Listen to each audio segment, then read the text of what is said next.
In this week's Torah portion, we are introduced to an individual who is struck with a biblical plague. And in a very harsh moment, the Torah tells us that he must call out in the marketplace when he's walking in public, "I am impure, I am impure." Very shocking, radical idea. Tameh, tameh yikara. He shall call out, "I am impure, I am impure." My goodness, why would he do that? Well, the simple answer is because he wants others to know, don't come too close to me. I've been afflicted with this plague. However, the Kotzker Rebbe, Hasidic master, puts the comma in a slightly different place. Tameh, tameh yikara, tameh, comma, tameh yikara. You know why he is impure? Because he calls others impure.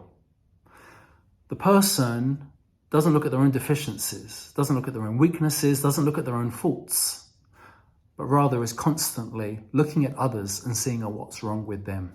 Such a person is the one who's afflicted. You think you're perfect, and all you see is the blemishes in others. This is not the way. A story is told of a man who believes his wife is going deaf. He approaches the doctor and says, "Doctor, you have to help me. I think my wife's going deaf." He says, "Well, how bad is it?" He says, "Well, she just doesn't hear me anymore." He says, "Okay, what I want you to do is when her back is turned, speak to her. Ask her a question. And if she doesn't hear you, take a few steps closer and ask her the same question again. See at what point she starts hearing you." The man does this. His wife's back is turned. "Honey, what's for dinner?" No answer. Takes a few steps closer. "Honey, what's for dinner?"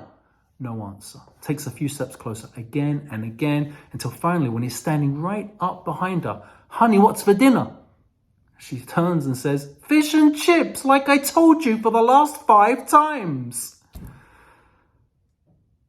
In our lives, when we think there's a problem, we think it's everybody else that has the problem. But sometimes we need to look inward and realize we should get our own house in order. And when we do that, we might not see others the same way that we once did. Shabbat Shalom.